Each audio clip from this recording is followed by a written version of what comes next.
ตอนนี้ไปลาวอาจจะสูญเสียความมั่นคงให้กับประเทศจีนถ้ายังปล่อยให้เกิดเหตุการณ์แบบนี้อีกต่อไปกราบทักทายสบายดี FC ทุกท่าน FC ทุกคนมาพบมาพอกับพ่อยเจ๋บ่าวลาวในซ่องความเสื่อท่านผู้ชมปัจจุบันนี้มันมีเหตุการณ์หนึ่งที่เกิดขึ้นเรื่องนี้มันบ่ได้เกิดขึ้นใหม่ๆมันเกิดมาตอนช่วงโควิดพุ่นแล้วจะมีบริษัทอยู่ทางประเทศจีนคนขวายให้คนจีนเข้ามาในลาวเพื่อมาจับจุดปักมุดจัดตั้งเสา GPS โดยที่บ่ผ่านรัฐบาลเห็นแบบนี้มาตลอดสมัยแต่ก่อนช่วงโควิดนี่เขาจะเข้ามาในนามการท่องเที่ยว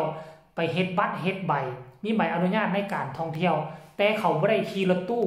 เป้าหมายที่เขาไปบ่ได้ลงไปแหล่งท่องเที่ยวแต่อย่างใดแต่ไปหานายแปลภาษาเป็นคนลาวคนหนึ่ง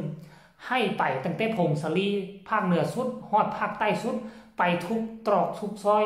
ทุกหมู่บ้านเฮาเป็นคนลาวแท้ๆยังบ่ฮู้ตรอกซอกซอยอยู่บ้านนอกซ้ำกับคนจีนเข้าไปปักมุด GPS ไปถ่ายป้ายบ้านแล้วก็แล่นขึ้นมาเทิงรถมาเขียนใส่คอมพิวเตอร์แล้วก็ยิงส่งไปให้ทั้งประเทศจีนโดยที่บ่มีบัตรบ่มีใบไปแจ้งต่อในบ้านบ่ได้ไปแจ้งองค์การปกครองเหตุการณ์นี้เกิดขึ้นกับประชาชนถูกคนจีนบุกรุกเข้าไปในหัวไปอ้างว่าจะปักมุดแผนที่ปักมุด GPS ว่าสั้นไปเบิ่งคลิปนี้แล้วจึงมาพอกันในช่วงต่อไปไม่ได้เปิดอยู่นะคนจีนนะโอ้คอยบได้อนุญาตให้ตุเต่าเข้ามาเงินคอยได้ตุเต่าจะบุกลุกเข้ามาในจังใดเพื่อนคอยยังบได้เปิดในข่าวแล้วเจ้าไข่เข้ามาเลยลุงบางแน่นี่คอยบได้อนุญาตให้เข้าเงินคอยได้เพื่อนคอยยังบได้ไข่ตุเต่าบุกเข้ามาเลยนี่นะประตูก็บได้ไข่โอ้กูสิมาพิลึกพิลามแท้โอ้เฮงกันแล้วมันเน่นแนวมันเนี่ยกะบุกเข้ามาหูก็ต้องมีแต่คนจีน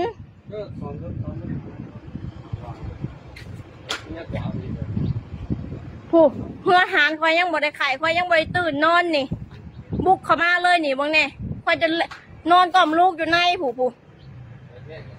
ประตูหารกับล็อกนี่ GPS ของเราคอยบ่ให้ตั้งมาตั้งในจังใดบ่ได้ขออนุญาตไผสิมาตั้งในจังใดทุกเจ้าขอบ่ได้อนุญาตให้มาตั้งเจ้าขอมาทางใดมันต้องมีเส้นในพอบานบนที่เจ้าสิมาตั้งโลดเล่ได้บ่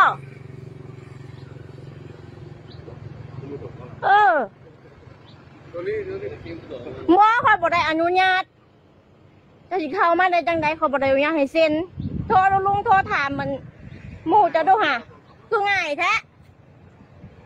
โอ้บุกลุกเข้ามาเฮือนเลยเนี่ยคอยไปไขประตูเลยคือง่ายเท่าวะเฮ็ดหยังก็ได้บ่บ้านเมืองนี่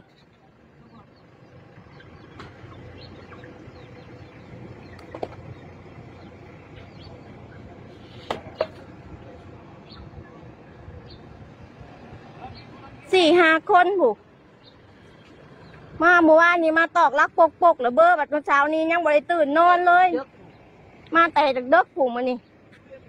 หานกันยังบริเปิดประตูกันยังบริไข่บุกเข้ามาเลยตัวเห็ดแนวบ่เห็ดอันนี้บ่เคยพอบ่เคยเห็นบ่เบิ่งเด้อนะบานพอบานเด้อเบิ่งเนี่ยเด้อเว้าเราบ่ได้จักคนนี่แต่ว่าภาษาจีนเราอย่างเรากับโบรู้เรื่องบ้านเบิ้งเป็นตายู่แล้วแบบนี้หานคอยกับไข่เข้ามาบุกเข้ามาผูกล็อกไว้กันยังไม่ได้เปิดหานลงมาติดตามไหมลงมาถามแล้วรถนี่ทะเบียนรถกันนะเนาะทะเบียนรถนะโอ้4-5 คนผุนมามันนี่มาแต่เช้ายังไม่ได้ตื่นแต่บนนอนอยู่ฮะ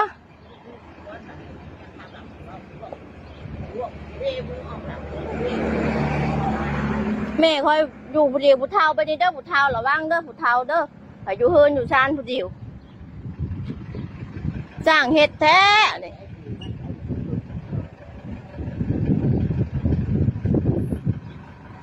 นะเบอร์รถนะกำแพงนคร6039กำแพงนคร6039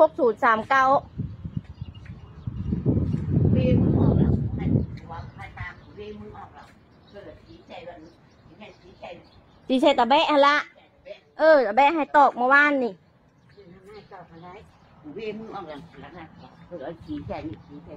ก็นั่นละสีใช่ตะแบะให้มาตอกกันละตะแบะกับจักให้มาตอกให้หยังเมื่อวานนี่ก็ได้นี่น่ะนี่น่ะที่บนตอกนี่น่ะนี่น่ะตอกได้เลยฮะน่ะตอกแล้วก็ปูออกนี่น่ะนี่โอ้น่ะยังไม่ไปยังคนหนึ่งนั่งคาอยู่น่ะลงมาติดตามเด้อพ่อบานเอ้ยลงมาเบิ่งเด้อมีแต่คนว่าภาษาวีดภาษาจีนเบิดได้ว่าลาวอะไรจักคนถามกับว่าอะไรจักคนว่ามาตั้ง GPS ว่ะมาตั้ง GPS อะไรแล้วแต่ขอเฮินบอกอนุญาตบ่มีหนังซอกหนังสือไปสั่งเลยก็บอกพ่อบานจักไปทางไหน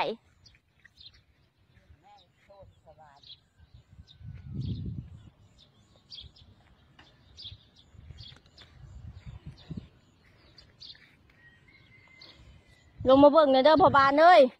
ยังผู้หนึ่งยังนั่งอยู่ในหานนี่นั่งในนาหานนี่บุกเข้ามาเลยนี่ประตูกับไขมาไขประตูหานเองเลยเอาหลุดนอนก้มลูกอยู่ในเฮิร์นพุ่นแต่ผู้เฒ่าผู้เดียวอยู่ไปโทษทิพย์โทษแดนบ้านเฮ็ดไปซ้ำหมอปีซ้ำหมอเล็กลึกผิลามแท้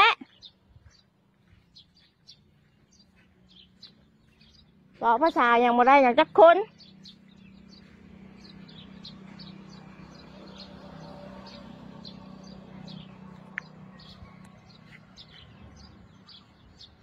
จักไปทางไหนตำรวจก็เฮาไปมีไผมาไกลมาล่อยังว่าตำรวจบ้านก็ได้หลายชุดเด้อจักไผได้เป็นตำรวจบ้านกองรอกกองรอนก็ได้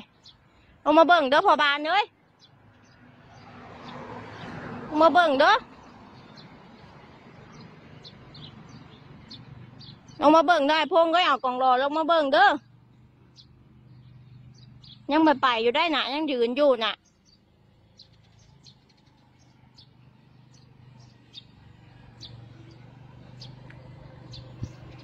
เบิ่งตอนนี้เด้อสิไลฟ์สดตอนนี้เด้อสิไปโทรบอกพ่อบานลงมาเบิ่งก่อนทุกคนเห็นหรือยังประชาชนในหมู่บ้านเขตนี้เกิดความบ่พอใจเจ้าของบ้านยังบ่ทันตื่นประตูหัวยังบ่ทันเปิดเขาเจ้าดันด้นด้านปีนหัวเข้ามา เพื่อจะมาปักมุดยิงสัญญาณ GPS ไปให้ดาวเทียมอยู่ทั้งประเทศจีนเขาเฮ็ดแล้วนี่มันหมายความว่าจังไดหมายความว่าถ้าเขาสามารถเฮ็ดได้ทั่วประเทศลาวของพวกเขาครั้งนี้มันบ่เป็นครั้งแรกซึ่งหมู่พักพวกของค่อยเคยไปแปลภาษาให้เขาก็เฮ็ดลักษณะแบบนี้หมู่ครูค่อยบอกว่าเป็นอย่างเจ้าคือบ่แล่นไปหานายบ้านเป็นอย่างเจ้าคือบ่ไปแจ้งตำรวจกลุ่มเป็นอย่างเจ้าคือบ่ไปหาเจ้าเมืองก่อนเจ้าจะมาเฮ็ดแบบนี้บ่เขาบ่บางคณะด่านายแปลภาษาคนลาวซ้ำเจ้าจะปากนำทางอย่างเดียวมันเฮ็ดแบบนี้มันหมายความว่าจังได๋มันยิงจับปักมุดแล้วรัฐบาลจีนอยู่ทั้งฝั่งจีนก็สามารถเข้าอยู่ในประเทศลาวเฮาจุดใดเป็นจุดยุทธศาสตร์มองใดเป็นมองที่อ่อนแอมองใดที่ถ้าเกิดสงครามแล้วจะเอากองทหารเข้ามาอย่างไววามันหู้เมื่อทุกซอกทุกซอยนืมเมื่อนั่นแหละลาวเฮาจะสูญเสียความมั่นคงให้กับประเทศจีนก็บ่เข้าใจให้กันหน่วยงานข้อมูลข่าวสารนะหน่วยข่าวกองของประเทศลาวเฮาเป็นอย่างต้องปล่อยให้มันเกิดปัญหานี้ขึ้นมาเนาะน่าเป็นห่วงประเทศลาวคลิปนี้ก็ฝากฝังไว้สำนี้ฝากฝังไอ้น้องตำรวจไอ้น้องทหารจงพากันระมัดระวังเอาใจใส่ตั้งใจทำเฮียนแน่ศึกษาให้มันดีๆให้มันทันการให้มันทัน